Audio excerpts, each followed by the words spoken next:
Hello friends, जोहार, जय हिंद। मैं दिल्लू सर आप सभी का स्वागत करता हूं आपके बिरसा मुंडा क्लासेस पर। यदि आप जेटेट बीपीएससी टीआरई 4.0 2026 तथा विभिन्न प्रतियोगिता परीक्षाओं की तैयारी कर रहे हैं तो यह वीडियो सिर्फ आपके लिए है प्यारे दोस्तों। यदि आप हमारे वीडियो पर नए हैं तो वीडियो को लाइक और चैनल को सब्सक्राइब ज़रूर करें ताकि आपको हर प्रकार के नोटिफिकेशंस सही समय पर मिलती रहेंगी प्यारे दोस्तों। तो आज के सेशन में हम लोग देखेंगे बायोलॉजी से बहुत ही महत्वपूर्ण टॉपिक सजीवों पर परिवेश का प्रभाव यानी effect of environment on living organism जो है हमारा आज का टॉपिक है प्यारे दोस्तों। इससे संबंधित 25 महत्वपूर्ण एमसीक्यूज जो कि जेटेट बीपीएससी टीआरई 4.0 तथा अन्य विभिन्न प्रतियोगी परीक्षाओं के लिए अत्यंत महत्वपूर्ण है प्यारे दोस्तों। तो आज का जो टॉपिक है हमारा बायोलॉजी से संबंधित जो टॉपिक है सजीवों पर पर्यावरण या परिवेश का जो प्रभाव है यानी effect of environment on living organism. Okay, तो चलिए आज का पहला सवाल आपके स्क्रीन पर आपके बीचों बीच आ चुका है प्यारे दोस्तों, और ये आपसे पूछ रहा है कि पर्यावरणीय कारकों में कौन सा जैविक यानी बायोटिक घटक है, यानी which of the following is a biotic component of environment, यानी इन्वायरमेंट का जो बायोटिक कंपोनेंट कौन सा है। ओके, ऑप्शन ए इज तापमान यानी टेम्परेचर, ऑप्शन बी जल यानी वाटर, ऑप्शन सी पौधे यानी प्लांट्स, ऑप्शन डी प्रकाश यानी लाइट। तो इन चारों ऑप्शंस में आपको बताना है प्यारे दोस्तों कि इसका जो करेक्ट आंसर कौन सा होगा। यदि आपको पता है तो कमेंट बॉक्स में ज़रूर कमेंट करें प्यारे दोस्तों, और इसका आंसर देने का कोशिश करें कि पर्यावरणीय कारकों में कौन सा जैविक घटक है, यानी which of the following is a biotic component of environment. यदि बात किया जाए इन चारों ऑप्शंस में तो करेक्ट आंसर जो है आपका निकल कर आ रहा है प्यारे दोस्तों, ऑप्शन नंबर सी यानी पौधे, पेड़ पौधे, है ना। तो यहाँ पर करेक्ट आंसर हो जाएगा पर्यावरणीय कारकों में जो जैविक बायोटिक घटक है वो क्या है, पौधे यानी प्लांट्स है। तो पर्यावरण के दो घटक होते हैं, जैविक यानी बायोटिक जीवित जैसे पौधे, पशु, सूक्ष्मजीव इत्यादि, और अजैविक यानी अबायोटिक में निर्जीव जैसे हवा, पानी, प्रकाश etc। ओके, तो environment consist of biotic living like plants, animals and abiotic non living like air, water components. Okay, तो यहाँ पर क्वेश्चन नंबर 1 का जो करेक्ट आंसर हमारा ऑप्शन नंबर सी हो जाएगा प्यारे दोस्तों। चलिए इसी के साथ चलते हैं नेक्स्ट क्वेश्चन नंबर 2 की तरफ, जो आपके स्क्रीन पर आपके बीचों बीच आ चुका है प्यारे दोस्तों, और ये पूछ रहा है यहाँ पर कि निम्न में से कौन सा अजैविक कारक यानी अबायोटिक फैक्टर है, which is an abiotic factor. Option A is bacteria, option B is fungi यानी फंगस, ऑप्शन सी तापमान यानी टेम्परेचर, ऑप्शन डी पौधे यानी प्लांट्स। तो इन चारों ऑप्शंस में आपको बताना है प्यारे दोस्तों कि इसका जो करेक्ट आंसर कौन सा होने वाला है। तो कमेंट बॉक्स में ज़रूर कमेंट करें प्यारे दोस्तों कि निम्न में से कौन सा अजैविक कारक है, यानी विच is an abiotic factor. Question number 2 की यदि बात करें तो यहाँ पर अजैविक कारक यानी अबायोटिक फैक्टर जो हो जाएगा हमारा, बैक्टीरिया तो बायोटिक है, फंगस भी बायोटिक है, पौधे भी बायोटिक है, तापमान जो है यहाँ पर निकल कर आ रहा है प्यारे दोस्तों, अजैविक कारक यानी अबायोटिक फैक्टर हो जाएगा, यानी ऑप्शन नंबर सी जो है हमारा करेक्ट आंसर हो जाएगा प्यारे दोस्तों। ओके, क्वेश्चन नंबर 2, तो तापमान यानी टेम्परेचर। तापमान एक भौतिक या अजैविक कारक है, जबकि बैक्टीरिया, फंगस और पौधे जीवित यानी जैविक हैं। तो temperature is a physical biotic factor where is others are living organism. So question number 2 का जो correct answer option number C हो जाएगा। चलिए इसी के साथ चलते हैं नेक्स्ट इंपॉर्टेंट क्वेश्चन की तरफ प्यारे दोस्तों। क्वेश्चन नंबर 3 की तरफ जो आपके स्क्रीन पर आपके बीचों बीच आ चुका है और ये पूछ रहा है प्यारे दोस्तों कि अनुकूलन यानी एडेप्टेशन का मुख्य उद्देश्य क्या है। What is the main purpose of adaptation. Okay, option A is प्रजनन यानी रिप्रोडक्शन, ऑप्शन बी जीवित रहना यानी सर्वाइवल के लिए, ऑप्शन सी वृद्धि यानी ग्रोथ के लिए, ऑप्शन डी गति यानी मूवमेंट के लिए। यहाँ पर टी छूटा हुआ है प्यारे दोस्तों, मूवमेंट। ओके, तो इन चारों ऑप्शंस में आपको बताना है प्यारे दोस्तों कि अनुकूलन यानी एडेप्टेशन का मुख्य उद्देश्य क्या है।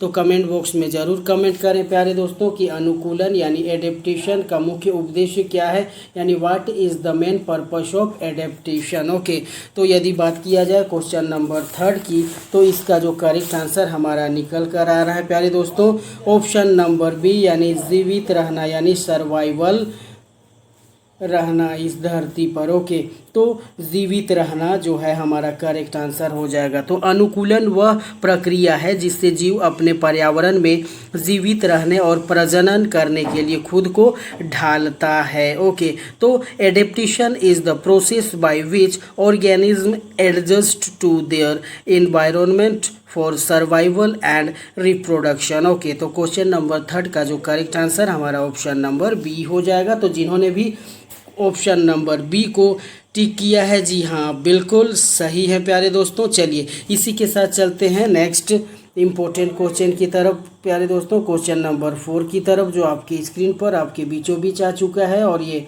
आपसे पूछ रहा है प्यारे दोस्तों कि ये जो है हमारा ऊंचाई वाले क्षेत्रों में रहने वाले मनुष्यों में कौन सा अनुकूलन पाया जाता है।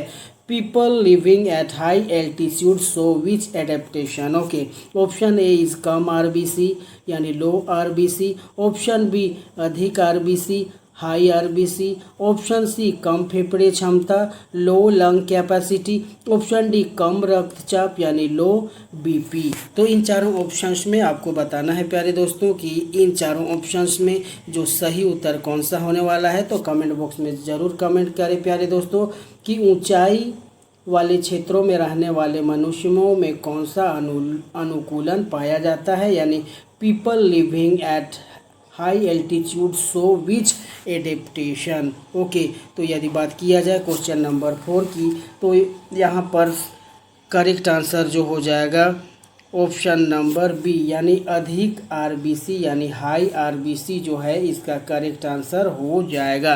तो ऊंचाई वाले क्षेत्रों में रहने वाले मनुष्यों में जो है अधिक आरबीसी यानी हाई आरबीसी अनुकूलन पाया जाता है। ओके, तो ऊंचाई पर ऑक्सीजन कम होती है, शरीर अधिक ऑक्सीजन सोखने के लिए लाल रक्त कोशिकाओं यानी आरबीसी की संख्या बढ़ा देती है।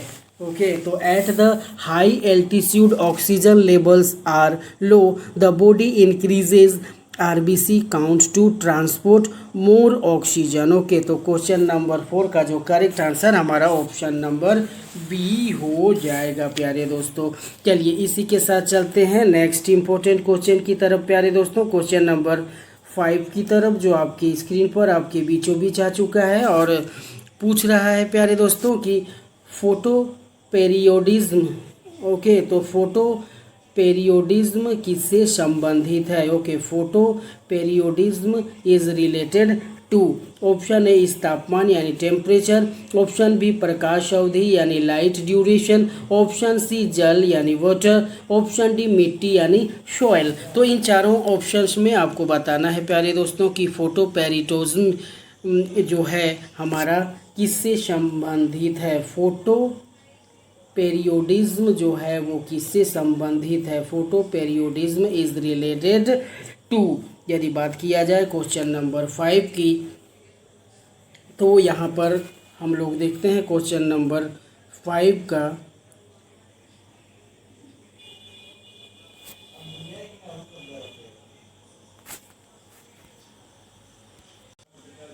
तो क्वेश्चन नंबर 5 का जो करेक्ट आंसर कौन सा हो जाएगा। जी हाँ, आप लोगों के लिए ये टास्क है प्यारे दोस्तों कि इसका जो करेक्ट आंसर हमारा कौन सा होने वाला है। तो कमेंट बॉक्स में ज़रूर कमेंट करें कि फोटो पेरियोडिज्म जो है ऑप्शन ए तापमान होगा, प्रकाश अवधि होगा, ऑप्शन सी जल होगा या ऑप्शन डी मिट्टी होगा। ओके, तो इन चारों ऑप्शंस में जो करेक्ट आंसर कौन सा होगा ये आप लोगों के लिए टास्क है। जी हाँ, आप ज़रूर बताएं इसका जो करेक्ट आंसर कौन सा हो जाएगा। चलिए इसी के साथ चलते हैं नेक्स्ट अनदर इम्पोर्टेंट क्वेश्चन की तरफ प्यारे दोस्तों।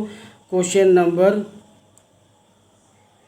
6 की तरफ जो आपके स्क्रीन पर आपके बीचों बीच आ चुका है और ये पूछ रहा है प्यारे दोस्तों कि कैक्टस में कांटे किसका संशोधित रूप है। ओके, कांटे में कैक्टस में कांटे किसका संशोधित रूप है। Spines in cactus are modified. Okay, तो यहाँ पर यदि बात किया जाए क्वेश्चन नंबर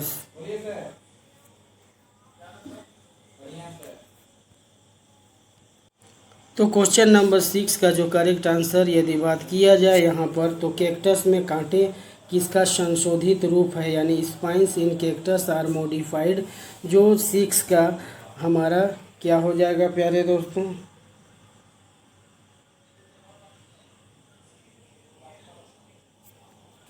यहाँ पर ऑप्शन नंबर जो बी हमारा करेक्ट आंसर हो जाएगा, यानी पत्ती यानी लीव्स हो जाएगा। ओके, यदि बात किया जाए यहाँ पर तो क्वेश्चन नंबर 6 का जो उत्तर हो जाएगा ऑप्शन नंबर बी। क्या लगता है प्यारे दोस्तों इसका जो करेक्ट आंसर कौन सा होगा, तो कमेंट बॉक्स में ज़रूर कमेंट करें प्यारे दोस्तों। चलिए इसी के साथ चलते हैं नेक्स्ट अनदर इम्पोर्टेंट क्वेश्चन की तरफ प्यारे दोस्तों। क्वेश्चन नंबर 7 की तरफ जो आपकी स्क्रीन पर आपको बीचों बीच आ चुका है प्यारे दोस्तों और ये पूछ रहा है आपसे कि जल की कमी में पौधे क्या करते हैं। ओके, जल की कमी में पौधे क्या करते हैं। Plants under water scarcity. Okay, option A stomata खोलते हैं यानी open stomata, option B stomata बंद करते हैं यानी क्लोज स्टोमेटा, ऑप्शन सी वृद्धि बढ़ाते हैं यानी इंक्रीज ग्रोथ यानी और ऑप्शन डी प्रकाश संश्लेषण बढ़ाते हैं इंक्रीज फोटोसिंथेसिस। तो इन चारों ऑप्शंस में आपको बताना है प्यारे दोस्तों कि इसका जो करेक्ट आंसर हमारा कौन सा होने वाला है, यानी जल की कमी में पौधे क्या करते हैं, यानी प्लांट्स अंडर वाटर स्कार्सिटी क्या करते हैं। तो क्वेश्चन नंबर 7 का जो करेक्ट आंसर आपको बताना है कमेंट बॉक्स में ज़रूर कमेंट करें प्यारे दोस्तों। तो आइए देखते हैं इसका correct answer option number B यानी स्टोमेटा बंद करते हैं यानी क्लोज द स्टोमेटा, यानी इसका सही उत्तर ऑप्शन नंबर बी हो जाएगा। ओके, तो यहाँ पर स्टोमेटा बंद करते हैं option number be close stomata. तो पानी बचाने के लिए पौधे अपने रंध्र यानी स्टोमाटा बंद कर देते हैं ताकि नमी बाहर न निकले। To conserve water plants close their stomatal pores to prevent moisture loss. Okay, तो क्वेश्चन नंबर 7 का जो करेक्ट आंसर हमारा ऑप्शन नंबर बी हो जाएगा। चलिए इसी के साथ चलते हैं प्यारे दोस्तों नेक्स्ट अंडर इम्पोर्टेंट क्वेश्चन की तरफ। नेक्स्ट क्वेश्चन की तरफ तो क्वेश्चन नंबर 8 जो है बहुत ही ज़बरदस्त क्वेश्चन और सब छपने वाला सवाल प्यारे दोस्तों। उसकी ज़ेरोफाइट्स किन परिस्थितियों में पाए जाते हैं, यानी xerophytes are found in. Option A इस जलयुक्त क्षेत्र यानी एक्वेटिक जल में पाए जाते हैं, शुष्क क्षेत्र यानी ड्राई एरियाज में पाए जाते हैं, वो दलदली क्षेत्र यानी मार्सी में पाए जाते हैं, ठंडे क्षेत्र यानी कोल्ड एरिया में पाए जाते हैं। तो ज़ेरोफाइट्स किन परिस्थितियों में पाए जाते हैं प्यारे दोस्तों, तो आपको बताना है तो कमेंट बॉक्स में ज़रूर कमेंट करें प्यारे दोस्तों कि ये जो है ज़ेरोफाइट्स किन परिस्थितियों में पाए जाते हैं, यानी xerophytes are found in. Okay, तो यदि बात किया जाए क्वेश्चन नंबर 8 का तो करेक्ट आंसर जो हो जाएगा हमारा ऑप्शन नंबर बी यानी शुष्क क्षेत्रों में ये पाए जाते हैं प्यारे दोस्तों। क्या तो बात किया जाए ज़ेरोफाइट्स वे पौधे हैं जो मरुस्थल या सूखे क्षेत्रों में उगते हैं जैसे नागफनी यानी cactus. Xerophytes are plants adopted to survive in environment with little liquid water like deserts. Okay, तो क्वेश्चन नंबर 8 का जो करेक्ट आंसर हमारा ऑप्शन नंबर बी हो जाएगा।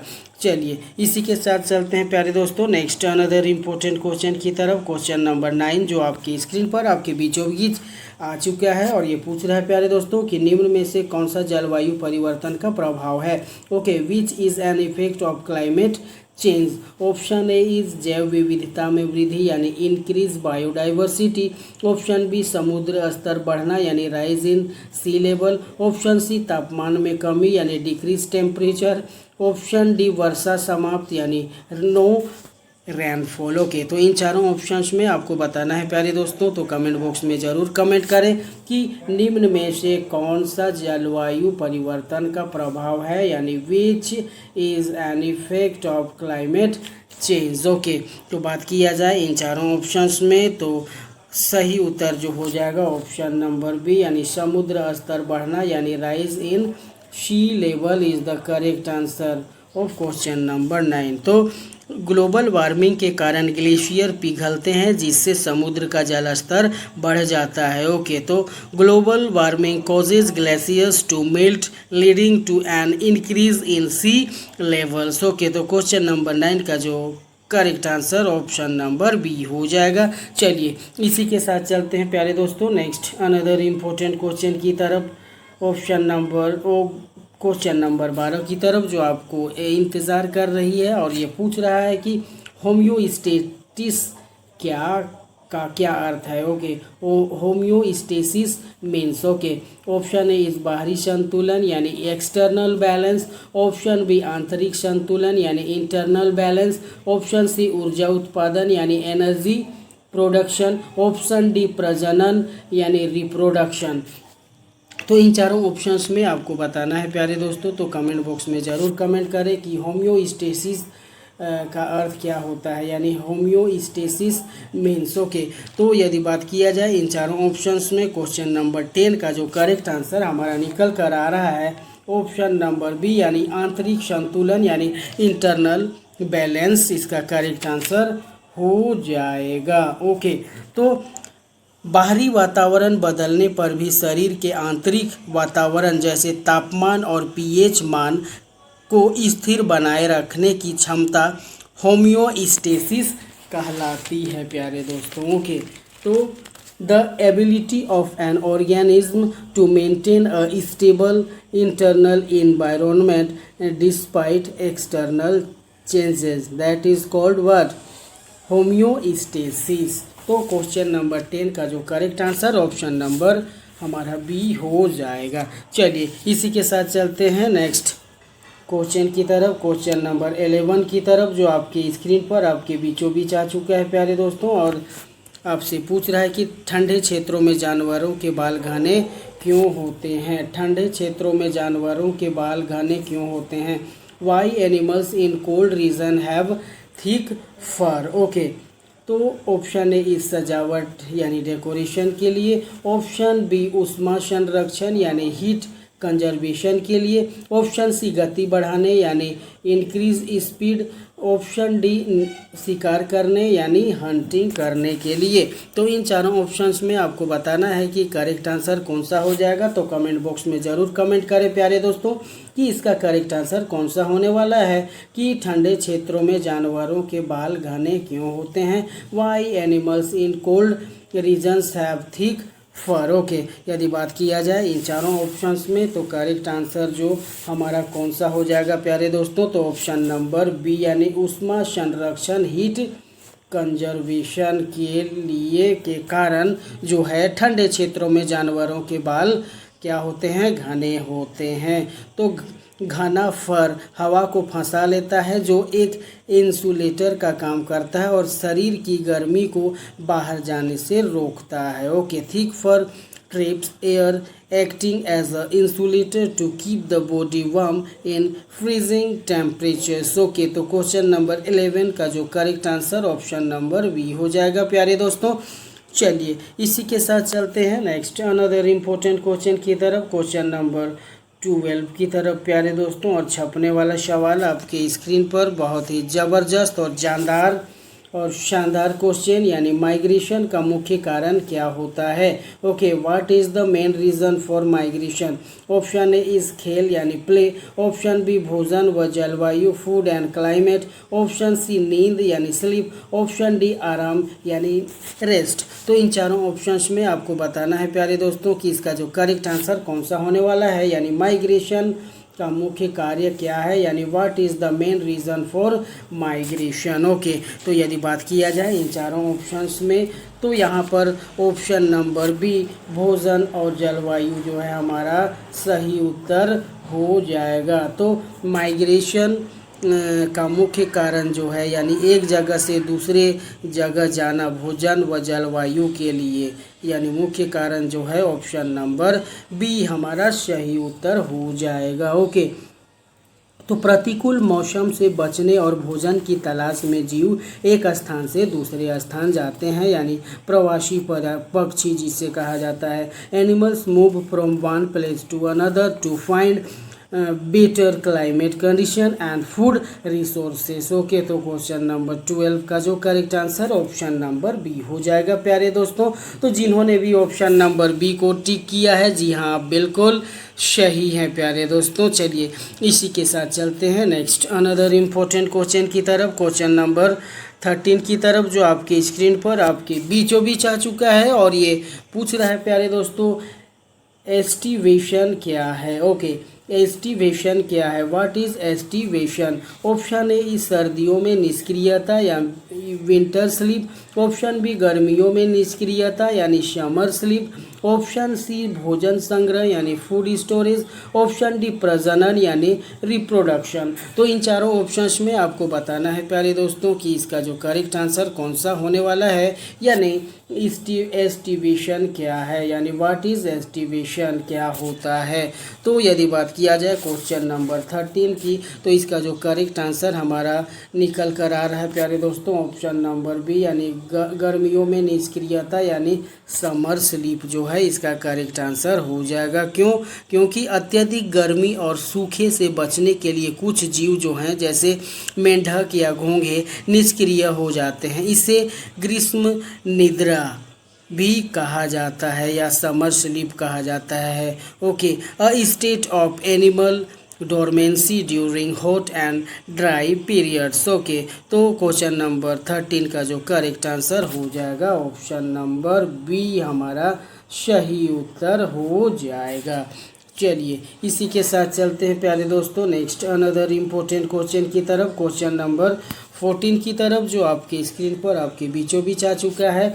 कौन सा कारक पौधों की वृद्धि को प्रभावित नहीं करता, which factor does not effect plant growth, यानी कौन सा कारक पौधों की वृद्धि को प्रभावित नहीं करता। ऑप्शन ए इज प्रकाश यानी लाइट, ऑप्शन बी जल यानी वाटर, ऑप्शन सी ध्वनि यानी साउंड, ऑप्शन डी तापमान यानी टेम्परेचर। तो यदि बात किया जाए इन चारों ऑप्शंस में, तो करेक्ट आंसर जो है हमारा कौन सा हो जाएगा प्यारे दोस्तों। तो कमेंट बॉक्स में ज़रूर कमेंट करें कि इसका जो करेक्ट आंसर कौन सा हो जाएगा, यानी कौन सा कारक पौधों की वृद्धि को प्रभावित नहीं करता, यानी which factor does not affect plant growth. Okay, तो क्वेश्चन नंबर 14 का जो करेक्ट आंसर हमारा ऑप्शन नंबर सी हो जाएगा, यानी जो ध्वनि है एक ऐसा कारक है जो पौधों की वृद्धि को प्रभावित नहीं करता है। ओके, तो प्रकाश, जल और तापमान सीधे प्रकाश संश्लेषण और चयापचय को प्रभावित करते हैं, जबकि ध्वनि का पौधों की वृद्धि पर कोई स्थापित सीधा प्रभाव नहीं है। Light, water and temperature are vital for growth, sound does not play a direct biological role. इसलिए क्वेश्चन नंबर 14 का जो correct answer option number C हो जाएगा प्यारे दोस्तों। चलिए इसी के साथ चलते हैं नेक्स्ट अनदर इम्पोर्टेंट क्वेश्चन की तरफ प्यारे दोस्तों, क्वेश्चन नंबर 15 की तरफ, जो आपके स्क्रीन पर आपके बीचों बीच आ चुका है और ये पूछ रहा है कि हाइड्रोफाइट्स के उदाहरण हैं। Example of hydrophytes are, option A is cactus, option B is कमल, ऑप्शन सी इज़ चीड़ यानी पाइन, ऑप्शन डी गुलाब यानी रोज़। तो इन चारों ऑप्शंस में आपको बताना है प्यारे दोस्तों कि इसका जो करेक्ट आंसर यानी हाइड्रोफाइट्स के उदाहरण हैं, यानी एग्जाम्पल ऑफ हाइड्रोफाइट्स आर। तो क्वेश्चन नंबर 15 का जो करेक्ट आंसर यदि बात किया जाए, हाइड्रो मीन्स वाटर होता है और वाटर में रहने वाला जो है वो कमल का फूल यानी कमल का पौधा हो जाएगा। तो ऑप्शन नंबर बी जो है हमारा करेक्ट आंसर हो जाएगा प्यारे दोस्तों। यानी हाइड्रोफाइट्स वे पौधे हैं जो पूरी तरह या आंशिक रूप से जल में डूबे रहते हैं। ओके,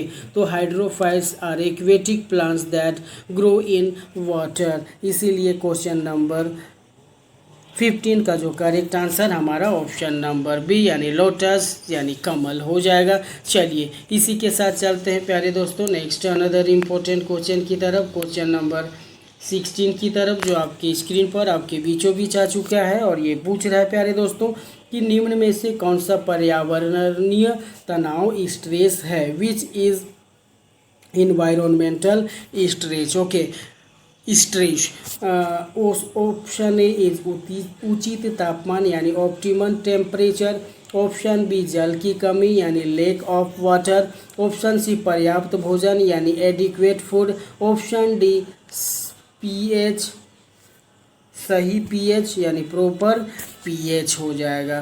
तो यदि बात किया जाए इन चारों ऑप्शंस में आपको बताना है प्यारे दोस्तों, तो कमेंट बॉक्स में ज़रूर कमेंट करें कि निम्न में से कौन सा पर्यावरणीय तनाव स्ट्रेस है। ओके, यानी विच इज़ इन्वायरमेंटल स्ट्रेस। यानी क्वेश्चन नंबर 16 की यदि बात किया जाए तो यहाँ पर जो है जल की कमी यानी लैक ऑफ वाटर यानी ऑप्शन नंबर बी जो है हमारा करेक्ट आंसर हो जाएगा। तो जिन्होंने भी ऑप्शन नंबर बी टिक किया है, जी हाँ आप बिल्कुल सही हैं प्यारे दोस्तों।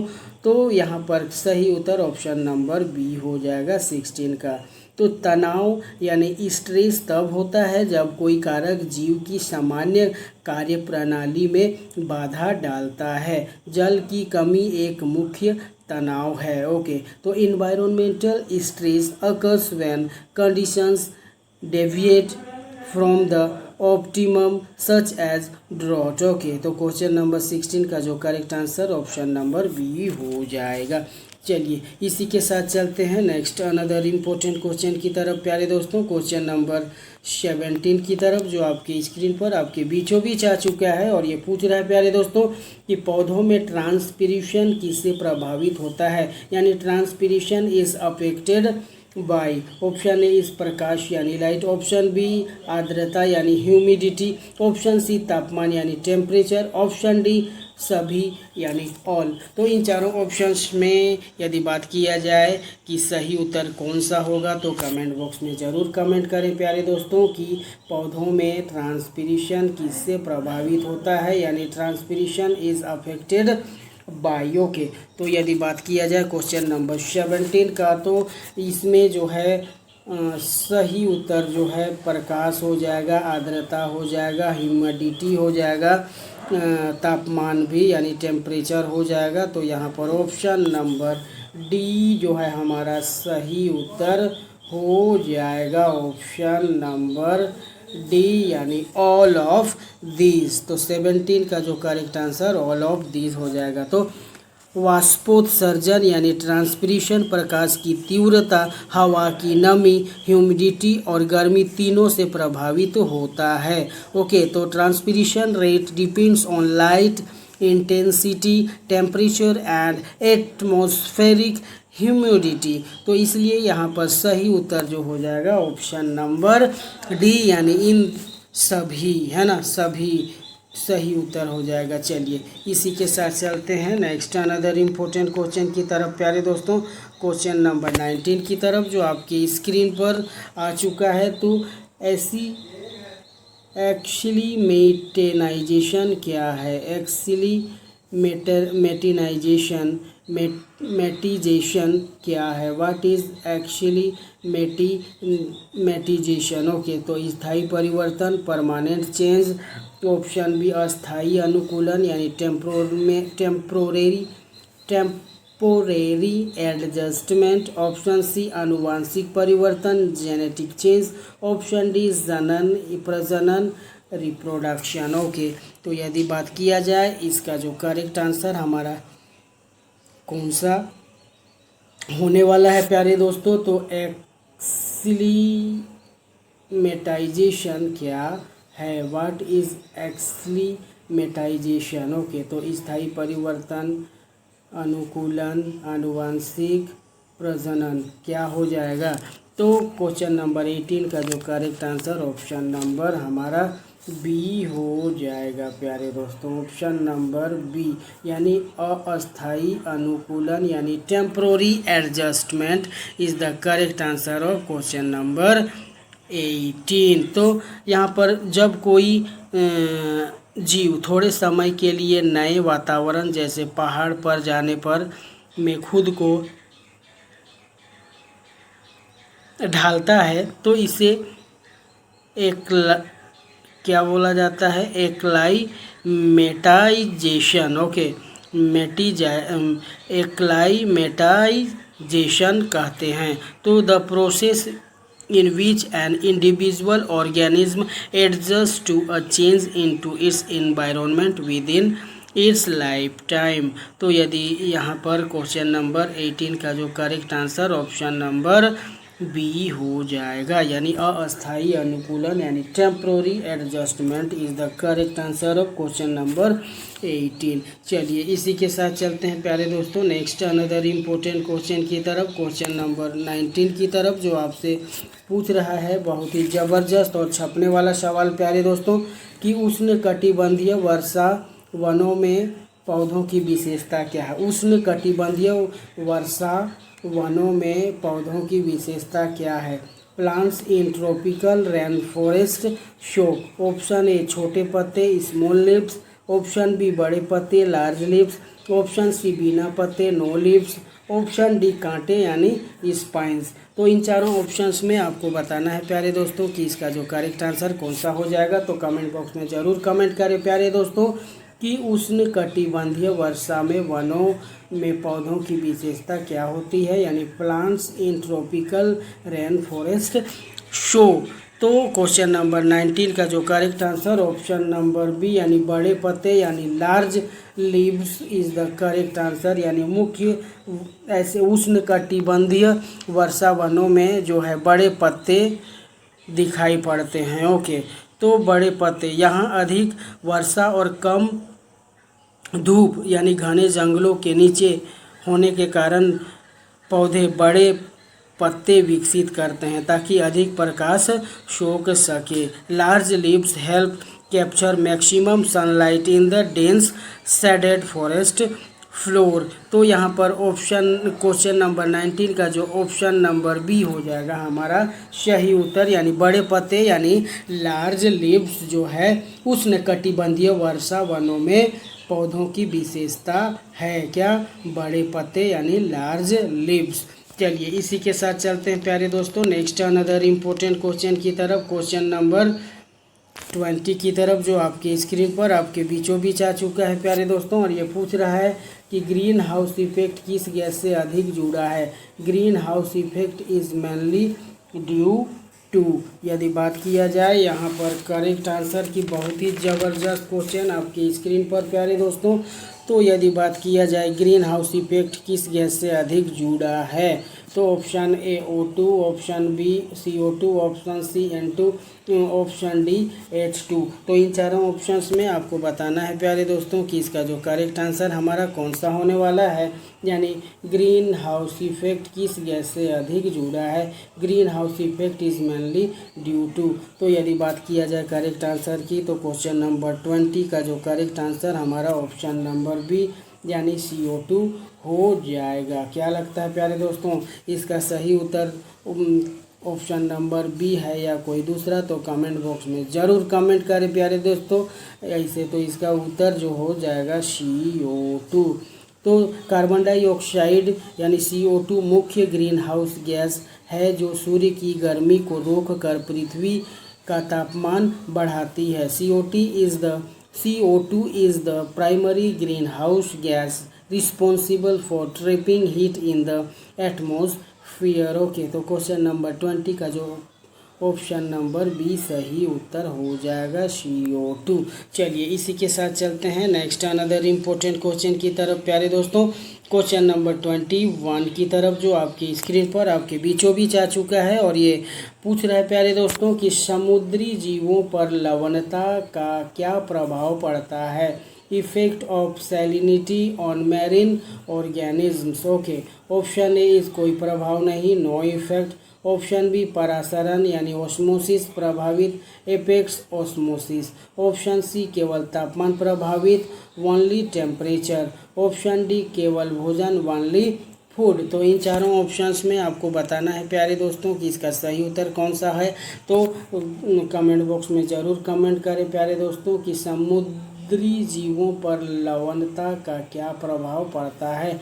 Effect of salinity on marine organism. तो यदि बात किया जाए क्वेश्चन नंबर 21 का तो ऑप्शन नंबर बी हमारा सही उत्तर हो जाएगा प्यारे दोस्तों। क्यों, तो आइए देखते हैं। तो समुद्री जीवों पर लवणता का जो है परासरण प्रभावित होता है। ओके, तो क्वेश्चन नंबर 21 तो परासरण प्रभावित यानी एपेक्स ऑस्मोसिस।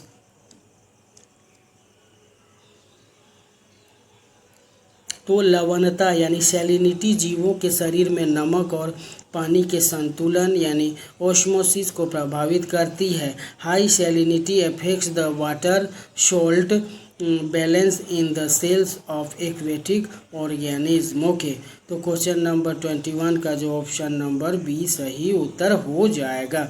चलिए इसी के साथ चलते हैं नेक्स्ट अनदर इम्पोर्टेंट क्वेश्चन की तरफ प्यारे दोस्तों। क्वेश्चन नंबर 22 की तरफ बहुत ही ज़बरदस्त और छपने वाला सवाल प्यारे दोस्तों जेटेट और BPSC TRE 4.0 में। तो इकोलॉजिकल नीचे का अर्थ है। ओके, इकोलॉजिकल नीचे मीन्स ऑप्शन ए इज निवास स्थान या हैबिटेट। ऑप्शन बी भूमिका यानी रोल। ऑप्शन सी भोजन यानी फूड। ऑप्शन डी आकार साइज। तो इन चारों ऑप्शंस में आपको बताना है प्यारे दोस्तों कि इसका जो करेक्ट आंसर यानी इकोलॉजिकल नीचे का अर्थ क्या है। क्वेश्चन नंबर 22 बहुत ही ज़बरदस्त क्वेश्चन प्यारे दोस्तों। तो यहाँ पर यदि बात किया जाए सही उत्तर की तो ऑप्शन नंबर बी यानी भूमिका हो जाएगा। तो नीचे का अर्थ है कि एक जीव अपने पारिस्थितिक तंत्र में क्या काम कर सकता है और इसे कैसे जीवित रहता है और कैसे जीवित रहता है। Ecological niche describes the functional role and position of species in its ecosystem. Okay, चलिए तो क्वेश्चन नंबर 22 का जो correct answer option number B हो जाएगा। चलिए इसी के साथ चलते हैं प्यारे दोस्तों नेक्स्ट अनदर इम्पोर्टेंट क्वेश्चन की तरफ। क्वेश्चन नंबर 23 की तरफ प्यारे दोस्तों और ये पूछ रहा है कि कौन सा जीव अत्यधिक तापमान में जीवित रह सकता है। ओके, कौन सा जीव अत्यधिक तापमान में जीवित रह सकता है यानी which organism survives extreme temperature. Option A is bacteria. Option B is fungi fungus. Option C is algae यानी शैवाल। Option D protozoa. ओके, तो इन चारों ऑप्शंस में आपको बताना है प्यारे दोस्तों कि इसका जो करेक्ट आंसर हमारा कौन सा हो जाएगा यानी कौन सा जीव अत्यधिक तापमान में जीवित रह सकता है। Which organism survive in extreme temperature. तो यदि क्वेश्चन नंबर 3 की बात किया जाए तो यहाँ पर ऑप्शन नंबर ए यानी bacteria is the correct answer हो जाएगा प्यारे दोस्तों। ओके, तो कुछ आर्की बैक्टीरिया 100 डिग्री सेल्सियस से अधिक तापमान वाले गर्म झरनों में जीवित रह सकते हैं। Certain extremophile bacteria can survive in boiling water and extreme thermal vents. Okay, तो क्वेश्चन नंबर 23 का जो correct answer option number A हो जाएगा। चलिए इसी के साथ चलते हैं नेक्स्ट अनदर इम्पोर्टेंट क्वेश्चन की तरफ प्यारे दोस्तों। क्वेश्चन नंबर 24 की तरफ जो आपकी स्क्रीन पर आपके बीचों बीच आ चुका है और ये पूछ रहा है प्यारे दोस्तों कि वायुमंडलीय प्रदूषण का प्रभाव क्या है। Effects of and air pollution. Option A, इस पौधों की वृद्धि बढ़ती है, इंक्रीज ग्रोथ। ऑप्शन बी, प्रकाश संश्लेषण का घटना, decrease photosynthesis. Option C, oxygen बढ़ती, इंक्रीज O2। ऑप्शन डी, कोई प्रभाव नहीं यानी नो इफेक्ट इज देयर। तो क्वेश्चन नंबर 24 का जो करेक्ट आंसर बताने का कोशिश करें प्यारे दोस्तों कि इसका जो करेक्ट आंसर हमारा कौन सा हो जाएगा। ओके, यानी वायुमंडलीय प्रदूषण का प्रभाव यानी इफेक्ट ऑफ एयर पोल्यूशन कौन सा हो जाएगा। तो यदि बात किया जाए ऑप्शन नंबर बी हमारा करेक्ट आंसर हो जाएगा प्यारे दोस्तों, है ना। तो प्रकाश संश्लेषण घटता यानी decrease photosynthesis is the correct answer of question number 24। तो प्रकाश संश्लेषण घटता यानी डिक्रीज फोटोसिंथेसिस प्रदूषण धुआं धूल पत्तियों के छिद्रों को बंद कर देता है, जिससे प्रकाश संश्लेषण की दर कम हो जाती है। Pollutants block stomata and reduce light penetration, hindering photosynthesis. Okay, तो क्वेश्चन नंबर 24 का जो सही उत्तर हो जाएगा प्रकाश संश्लेषण घटना। Okay, decrease photosynthetic is the correct answer of question number 24। चलिए इसी के साथ चलते हैं नेक्स्ट अनदर इम्पोर्टेंट क्वेश्चन की तरफ प्यारे दोस्तों। Question number 25 and it is the last question. Okay, तो क्वेश्चन नंबर 25, नेचुरल सिलेक्शन किससे प्रभावित है। ओके, नेचुरल सिलेक्शन किससे प्रभावित है। Natural selection is influenced by, option A इस पर्यावरण यानी वातावरण, ऑप्शन बी भाग्य यानी लक्ष्य, ऑप्शन सी मानव यानी ह्यूमंस ओनली, ऑप्शन डी समय यानी टाइम। तो इन चारों ऑप्शंस में आपको बताना है प्यारे दोस्तों आपको कि सही उत्तर कौन सा हो जाएगा क्वेश्चन नंबर 25 का। ओके, तो इसके जो ऑप्शन है पर्यावरण यानी इन्वायरमेंट, बी भाग्य यानी लक, सी मानव यानी ह्यूमंस ओनली और डी ऑप्शन समय यानी टाइम।